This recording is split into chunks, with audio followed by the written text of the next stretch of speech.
প্রধানমন্ত্রী ও BNP chairman Tarique রহমানের সভাপতিত্বে জ্বালানি পরিস্থিতি মোকাবেলায় করণীয় নিয়ে বিশেষ সভা অনুষ্ঠিত হয়েছে।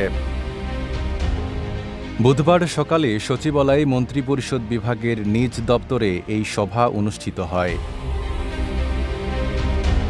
প্রধানমন্ত্রী তারেক রহমান সকাল ৯টা ২ মিনিটে সচিবালয়ে আসেন এবং তার কিছু দাপ্তরিক কাজ সারেন।